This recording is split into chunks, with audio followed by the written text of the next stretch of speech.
Hi, it's me, Ingrid INFP. And it's cold here, it's -4 degrees Celsius, and this is the end of March. So I've just been cozying up, reading some books, and I have been reading Kazuo Ishiguro, Never Let Me Go, and it's a wonderful book. I really recommend people read it. I was also reading Milk and Honey by Rupi Kaur, which I do not recommend. Um, I thought it would be much more insightful than it actually was. Um, I do like the fact that the poetry book is put in sections, like the hurting, the loving, the breaking, and the healing. And I thought that that told a good story, but it feels a little bit like too cliche. Like she didn't really go deep, even though she thinks that she went deep. Um, I think it was like censor deep. So um, I read it in half an hour. It's a pretty quick read. So I would recommend if you want to just read something quickly. Um, but if you want to read some deep stuff, that isn't it. Okay. I think that she's like ISFJ or something like that. It reeks FE and SI, and it's not the kind of thing that an INFP would really enjoy. But so I was reading that, um, and then I've also been reading Frankenstein. Um, so I'm like reading 3 books at a time. Like I can't focus on anything. But Kazuo Ishiguro, I believe, is a literary genius. Like his book, he's really into the unreliable narrator kind of thing. So I really like that. Um, so I like cozying up with a book and with hot chocolate and stuff. Um, I'm going to be going to Stockholm tomorrow and meeting up with my ISFJ friend. Um, I haven't really talked to him since he told me that that he thought that I was autistic. So we will see how that goes. But I wanted to talk about a discussion I had with my INFJ best friend. That kind of hit something raw in me, and it was that we started a conversation where, like, he wanted to know how I feel about my intuition, because for him, his identity is built around the NI, and his intuition is him. Um, and he follows his intuition, and that's the way he always is. It's like me with my FI. But so he wanted to know, since I have any as auxiliary, how does that look like? I couldn't really answer that. Um, because like my identity is my FI. So my intuition only comes second to that. And it's kind of just a fun function, and it kind of but it also helps refine the principles or the stuff that makes me me. It gives me ideas to explore, and so I really enjoy my NE for that, um, for giving me stuff to explore, new possibilities, um, so that I'm not like a fixed thing, and it makes life interesting. Um, but it's not really like I have intuitions about the world in the way that he does.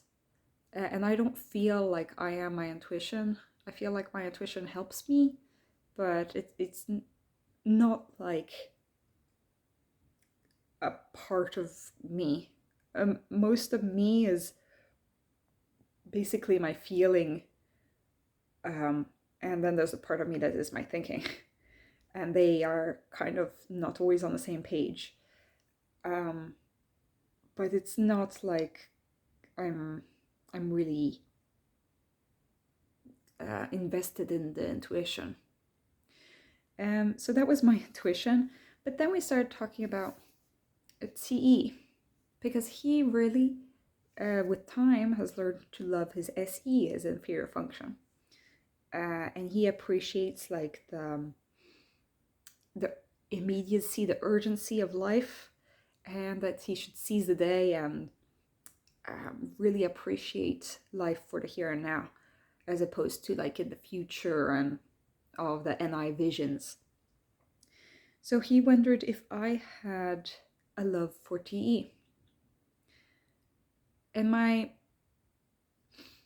reaction was that no, I don't like TE. Okay. And there are many reasons for that. I think the TE in general is like not a very fun function, objectively speaking, you know.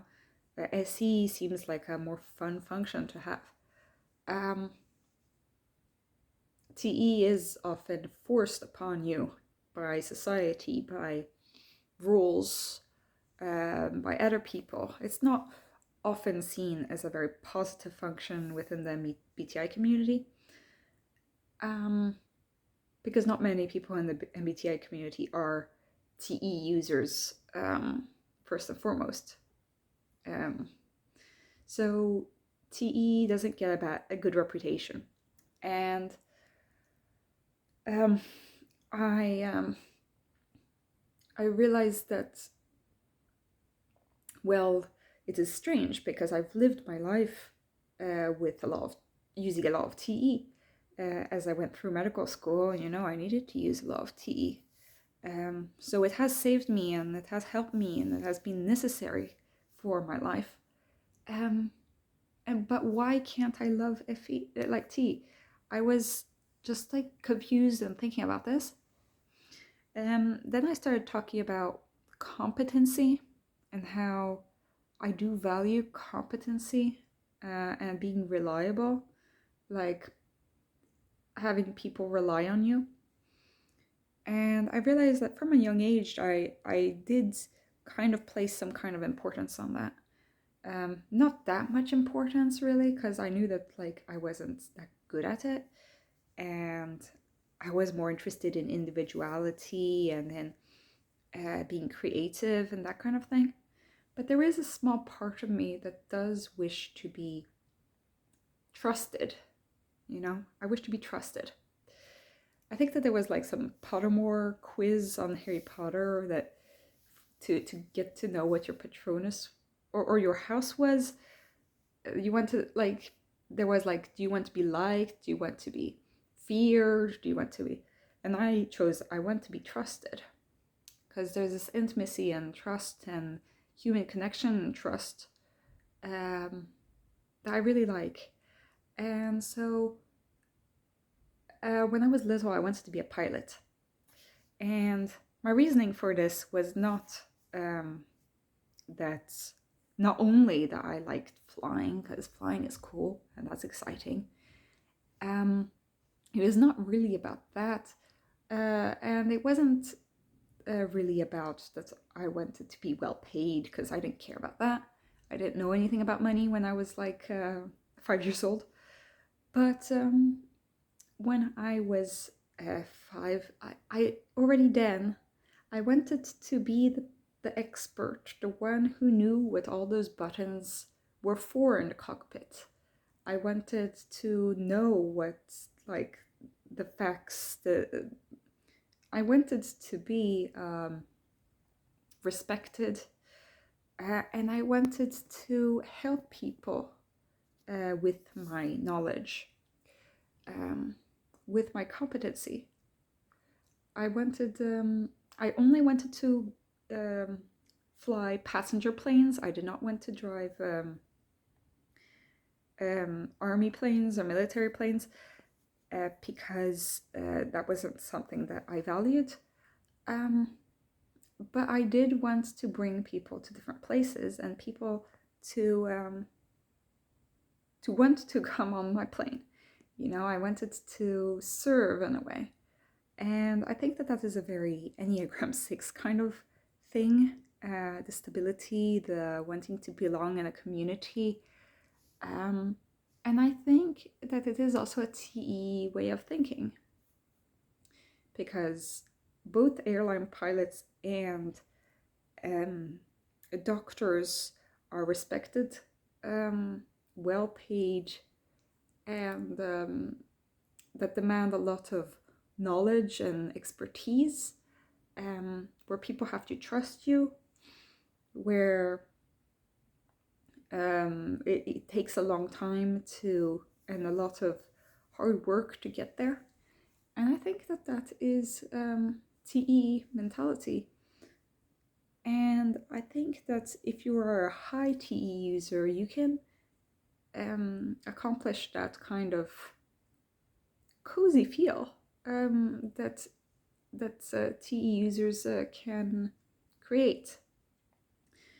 It's not the same cozy feel as FE, but there is a sort of relief in the stability and the efficiency, that things just become easier when there's a TE user who decides things. It doesn't need to get all complicated with TI and the intuitive functions. It's just is, And that's why TE organizations run so smoothly, because everything is just simplified and to the point. I think TE helps me get to the point, which is always a bonus. So I do like that about TE. I also like that TE makes me trustworthy, and that it has given me boundaries, which isn't so clear for other types who don't have TE. So it has helped me create boundaries with people, and to not overexert myself. It's there to cut a line. I also think that it has helped me organize things, and organize things also in my head. So that is also a positive thing. It's not like I find beauty or meaning in TE, but I find a sense of calm sometimes, with a sense of that things are going to be okay with TE, because my imagination and my feelings in this, sometimes it just can be a bit too much, and it's not connected in reality at all, and it's all just a big buzz of activity and just a big mess. And when it can be just sorted into boxes, put into a framework, when things can be simple and clear, it is a weight lifted off my shoulders. I hate TE in many ways, and I just, it's not a function that I love. I do admire it in some sense in certain people, but it also scares me and disgusts me and angers me. But it does help me be angry, keep the line, keep in line, stick to the lines. Without lines, you wouldn't be able to draw a picture, if everything is just an impressionistic painting, you wouldn't be able to really make out what all of these brush strokes are. You could step away with any and see the whole picture. But in order to paint the picture, you need to put some lines so that people can get some meaning out of it. So I think that that's where it gets the meaning, by delineating my ideas, by making them clear. Because everything is so unclear and fuzzy in my head. So it's so hazy and such a buzz of just stuff that sorting it through, putting it in different boxes, can like get rid of all this junk and just focus. And so I think that that is the beauty of tea, that it is simple, clear. It's like if your whole life you've just been looking at like things very fuzzily, and then you get glasses and then everything is clear, or like everything has been so blurry, or it's like I can't explain, but it's like you've you have some muddy water, okay, and then you put one drop of cleaning agent, and then all of the like dirt, like or like oil or something, and it all separates. It all makes more sense. It's all more clear. It's two different layers. You can see two different shades, and so you can make sense of things with tea, which I think that if I didn't have tea in my stack, things would be a lot more difficult for me. Obviously, tea helps me survive in life, and I appreciate tea for that, but that is not what makes tea beautiful or meaningful or something that I love about it. Because if I see tea in that way, it's just I'm just seeing the necessary evil, you know. What I need to see is the actual beauty of tea in the way that it can enrich my life rather than just make me into a robot with no feelings, because I cannot become an ESTJ.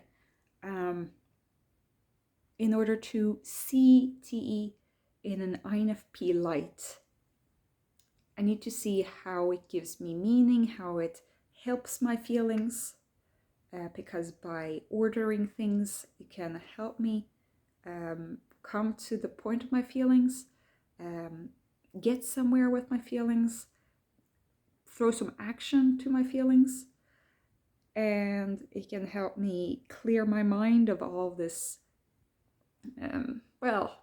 all of this unnecessary any stuff that is not of use to my life. It can also make my daydreams a little bit more realistic or formed, or it can actually help my life to go forward. And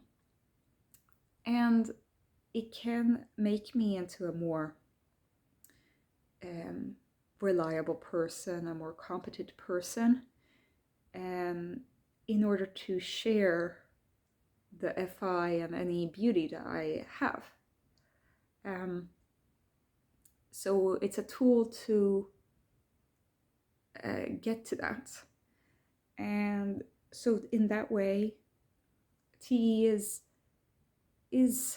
beautiful. I can love it for that. It helps me to be clear with people, to sort through all of the mess of this world.